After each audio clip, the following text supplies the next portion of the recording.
So I think I have my gut healed enough to share what I've been doing after gallbladder removal surgery, as I've been trying to sort out how to help my leaky gut, restore my microbiome, and be able to process fats and start a ketogenic diet successfully. Hi, if you don't know me, if you're new to my channel, which I have a few subscribers, thank you so much. I just wanted to share that I had a gallbladder removal surgery in October of 2025. And as so many people have lost their gallbladder, we don't really get a heads up about it because you don't know you need gallbladder surgery or that you will be missing your gallbladder until it happens. So I wasn't prepared. This wasn't a planned surgery. I wasn't having gallbladder problems prior to the removal, so I didn't know what to expect after. So everything that I've learned was doing my own research and asking people who have had gallbladder surgery or gallbladder problems. So this is my own personal journey. I know everyone is different, but maybe you can glean something that has helped me and take information and do your own research. I am not a doctor. I am just a lady in her 50s trying to restore my health. And I'm going to share with you today the things that I've been doing that have really helped me a lot. So let's get started. First things first, please always follow your doctor's directions and don't take a YouTuber's advice. I'm simply sharing with you what's worked for me. This is a product that I've been using faithfully every single morning. 1 scoop is 5 grams. And I take that in a little cup of water, lukewarm water, first thing in the morning. As soon as I wake up, I don't take anything else. I use that first, blitz it up, drink it down, plain. I don't put it in a capsule or anything. It has almost like a sweet flavor to it, but it is not pleasant. But you can tolerate it. I mean, it's kind of gross, but a lot of these supplements are, right? Just take it like a champ. But what this does is it actually helps with your gut lining. So if you're having, which was the reason why I started taking it, a lot of histamine responses to foods where it's really knocking you out, you might consider that you have leaky gut. Now, did I get tested for leaky gut? No. I just did my own research and I said, you know what's it going to hurt me to spend a few dollars and try this? So this has really helped me. I want to say I noticed an improvement within the first 2 weeks of me consistently using it every single morning, empty stomach. Along with that, I also take digestive enzymes. Now this is the brand that I'm using. And I take this twice a day. So once in the morning with breakfast and once in the evening, which is typically when I have my heaviest meal. That has helped me to digest the fats that I was trying to consume. And I'm not talking about like heavy cream and cheese and dairy, whatever, sticks of butter. I'm talking about just like the skin on chicken. You get really hungry for chicken wings or just the fattier meats that we're all supposed to have on a ketogenic diet. And I was not digesting them properly. So that helped me a lot. Digestive enzymes. You want the lipase is what it is. That's the one that breaks down the fats. That was super important. Ox bile. Now, I'm just showing you my brands and the strengths that I've come to decide that work for me. Please do your own research. I'm taking ox bile with every meal. So not necessarily a snack, but every meal. So if I just have something light, like a couple of eggs, I don't worry about it. If I'm going to have like a whole omelet and then I'm going to want like a piece of bacon, sausage, then I'm taking ox bile with every meal. The other thing that I'm doing with every meal is I am taking while I'm like, when I start getting my food stuff out to either heat it up or prep it, apple cider vinegar. Yeah, I'm not taking a lot, but this is really helping to prep my gut and like reinforce those acids and prepare it for the meal that's about to happen. So within like 10 or 15 minutes of when I'm gonna eat, yeah, it kind of makes your stomach like a little hot, puts a little fire in your belly, you know? But this really does help. So I use like 1 capful of this. I shake it up, and you could use whatever kind of your apple cider vinegar you want to use, but it's so good for you.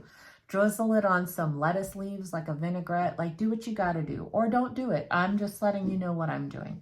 This has helped me a lot. Again, do your own research, please. Tudka. This is the strength that I'm using and the brand that I'm using. I take this every morning. So I have like my little old lady puzzles, my Skittles pack of pills that I take. So I make sure that I don't forget anything. But I take Tudka once a day.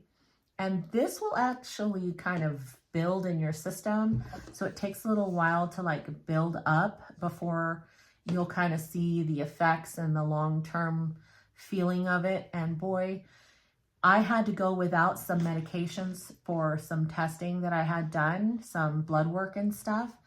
And I got to tell you, you will notice the difference in the rate of your digestion and how you process fats. And like, you have fat soluble vitamins that your body just can't process properly if you don't have your gut and your microbiome in place.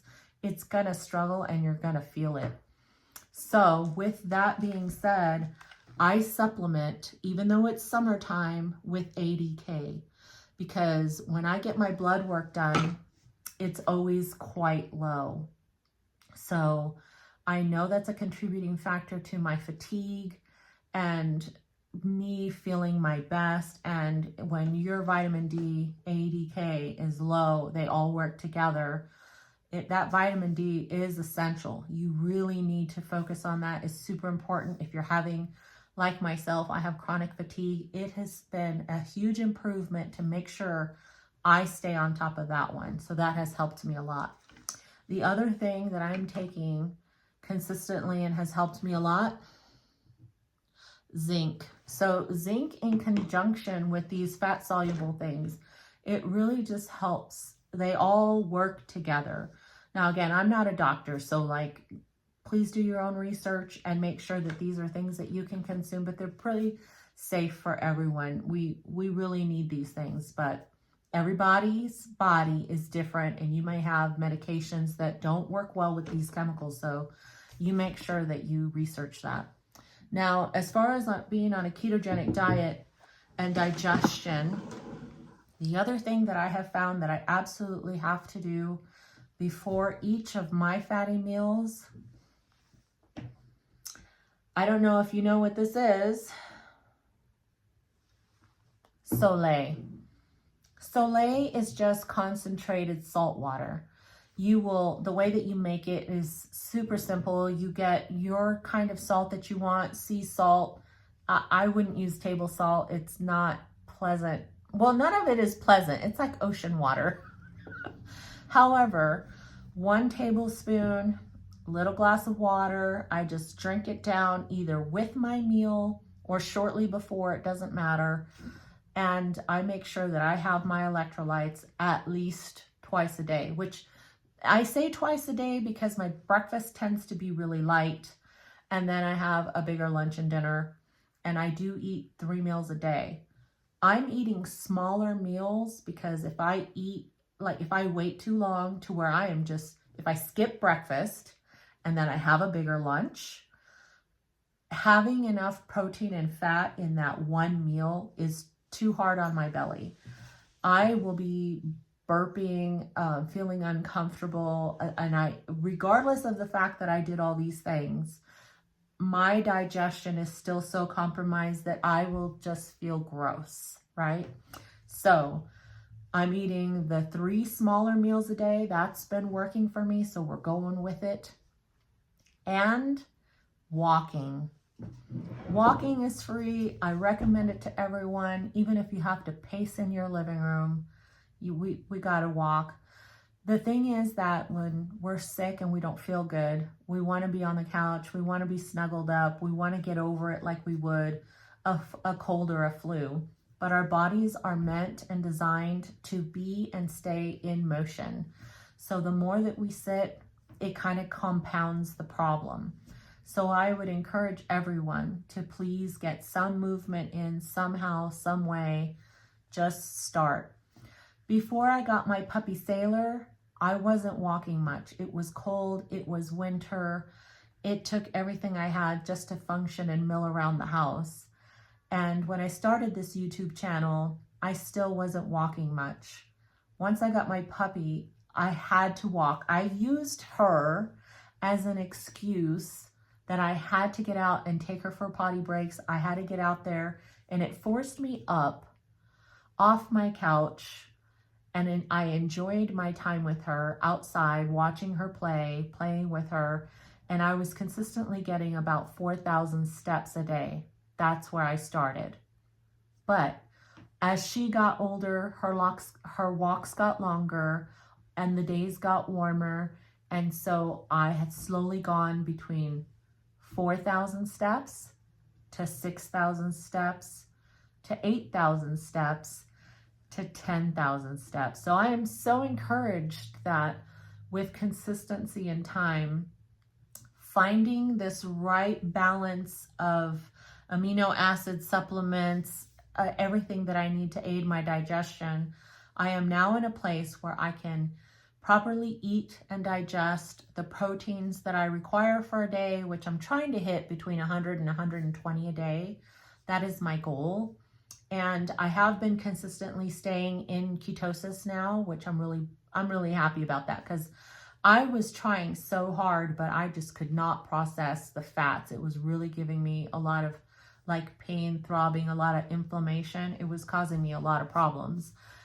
And then when I was trying to find other things to eat to help me either aid with fiber, right? So like I was having salads, I was having zucchinis, I was trying to stir in some bell peppers and mushrooms, or just spice things up with seasonings, eat a lot of chicken breast, leaner meats. I was having a really hard time with adding butter, adding olive oil. Some of the seasonings I was having that I never had problems with were suddenly giving me a lot of problems. And I did make a few videos about it. But what you don't see behind the scenes is those histamine responses that I was having were not just severe, but they lingered for like 2 to 3 days before I felt normal. And so then I would try to eat something different, something else, try a different remedy, and then I would have a histamine response to something else. And it was really frustrating because it was histamine responses to foods that I've grown up eating like my whole life. So my body, my digestion, and my gut, everything has changed from the time that I lost my gallbladder.